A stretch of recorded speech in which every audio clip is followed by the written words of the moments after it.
Hello everyone, welcome back to my channel Shimli's Erudite Explorations. So today in this video I am going to explain you the poem Fire by Nikita Gill. मैं आपको पूरा text तो नहीं समझाऊंगी poem का यहाँ पर, but मैंने इस पोएम की समरी कुछ हेडिंग पॉइंट्स में लिख दी है यहाँ पर, और उन हेडिंग पॉइंट्स को भी मैंने दो पॉइंट्स में दो लाइन के पॉइंट्स में एक्सप्लेन किया है। तो इसको पढ़ने के बाद आपको आइडिया लग जाएगा कि पोएम में आखिर बात किस बारे में की गई है, पोएम ऑल अबाउट है क्या। तो without any further ado let's get started. सबसे पहला पॉइंट मैंने लिखा है प्रेजुडाइजेस इन अ पेट्रियार्टिकल सोसाइटी।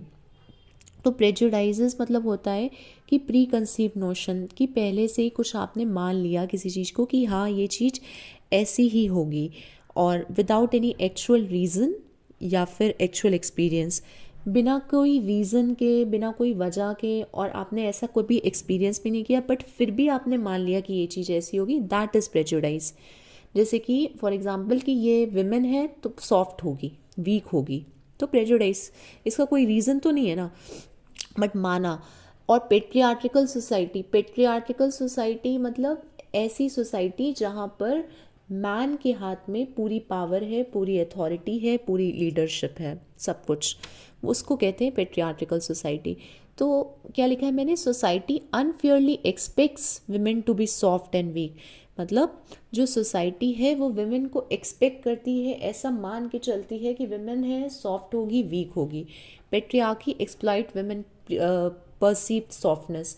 पेट्रियार्टिकल जो सोसाइटी है वो जो विमेन का ये जो सॉफ्ट नेचर है इसका एडवांटेज लेती है, और इसका एडवांटेज लेके उसको सबऑर्डिनेट या उसको कंट्रोल करने की कोशिश करती है। एक्सप्लॉइट करना माने शोषण करना, तो उसको कंट्रोल, विमेन को कंट्रोल करने की कोशिश करना, बिकॉज विमेन सॉफ्ट है ऐसा मान के चल के। जो पोएम की टोन है वो बहुत गुस्से वाली है, रेज है, एक्सप्रेशन। रेज मतलब होता है अनकंट्रोलेबल एंगर। तो tone of the poem fire advises women with the tone of rage and aggression, मतलब बहुत ज़्यादा गुस्सा। रेज मतलब ऐसा गुस्सा जिसको कंट्रोल नहीं किया जा सकता।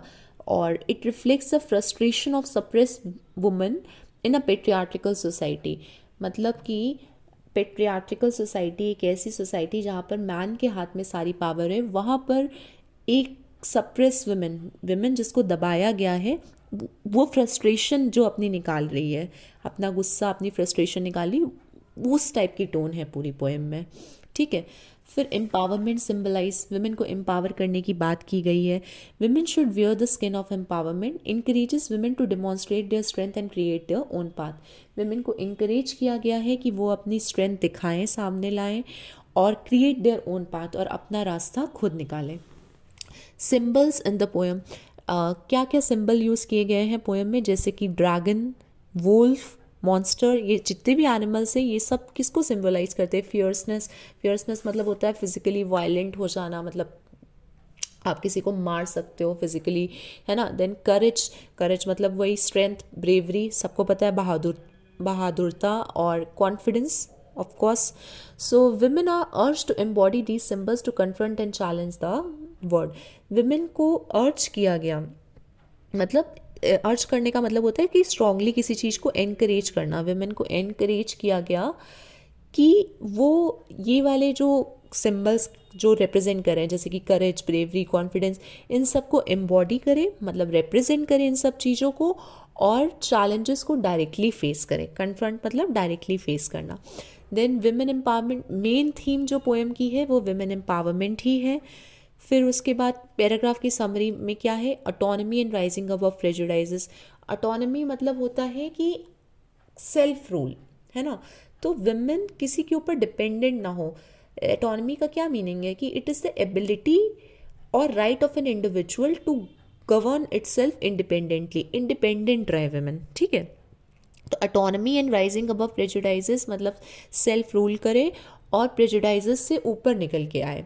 ठीक है। So Gill emphasises autonomy, urging women to rise above prejudices and showcase their capabilities.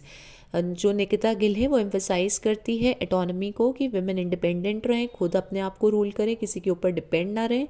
और इन प्रेजुडाइजेस से कि विमेन है तो सॉफ्ट होगी, विमेन है तो ऐसा होना चाहिए, जेंटल होना चाहिए, विमेन है तो लड़ नहीं सकती, तेज़ आवाज़ में नहीं बोल सकती, इन सब से ऊपर उठे और अपनी कैपेबिलिटीज़ को शोकेस करें, मतलब अपनी काबिलियत को दिखाए।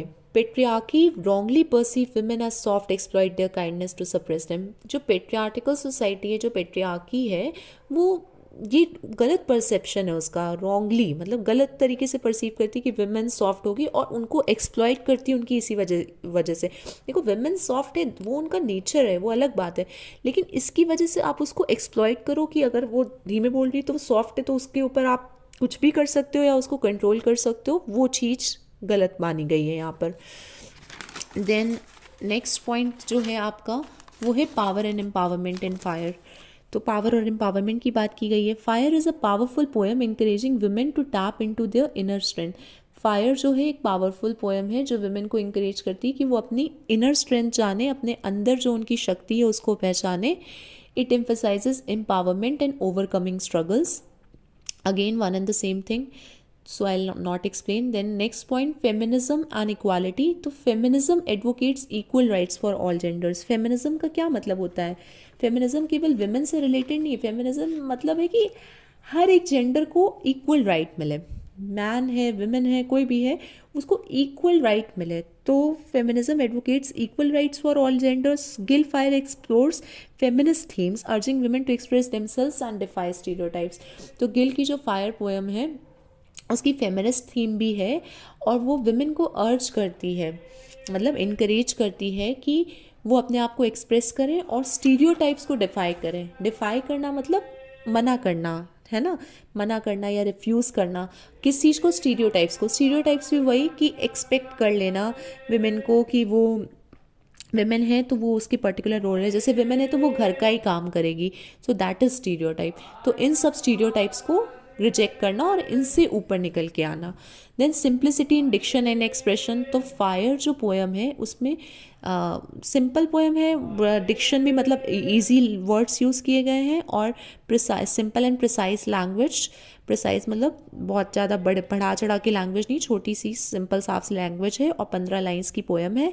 Despite it's brevity the poem effectively conveys a message of strength and empowerment. Poem जो किस चीज़ का मैसेज रिफ्लेक्ट करती है या कन्वे करती है? स्ट्रेंथ का और एम्पावरमेंट का। तो आई होप आपको पोएम का थोड़ा बहुत समझ में आया होगा कि किस बारे में। बहुत इजी पोएम है, कोई टफ वाली बात नहीं है, बस ये है कि इस पोएम का मैटर अवेलेबल नहीं है कहीं ऑनलाइन ज़्यादा, तो इसलिए बच्चों को दिक्कत हो रही थी। आई होप अब इस वीडियो के बाद आपको हेल्प मिलेगी। नेक्स्ट मैं एक और चीज़ आपसे कहना चाहती हूँ कि हाँ, अगर कुछ बच्चों को वीडियो की क्वालिटी में दिक्कत आ रही है, मैं समझ सकती हूँ, तो अगर आपको इन नोट्स की क्लियर पिक चाहिए तो आप इंस्टाग्राम में मेरा पेज लिट नोट्स के नाम से है, लिट नोट्स 2023, आप वहाँ पर जाके उसको फॉलो कर लीजिए। मैं आपको लिंक उसका डिस्क्रिप्शन बॉक्स में रख दूँगी, तो वहाँ पर फॉलो कीजिए। फ्री ऑफ कॉस्ट आपको सारे नोट्स अवेलेबल हैं, वहाँ पर क्लियर पिक भी है, तो आपको क्वालिटी वाली दिक्कत भी नहीं आएगी। यहाँ पर वीडियो में अभी के लिए आप सिर्फ समझ लीजिए बातों को। अगर आपको मेरा वीडियो पसंद आता है और मैंने जो एक्सप्लेन किया वो तरीका अच्छा लगा तो प्लीज़ मेरे चैनल को सब्सक्राइब करिए, मेरे वीडियो को लाइक कीजिए। Thank you so much for watching, keep supporting, bye bye.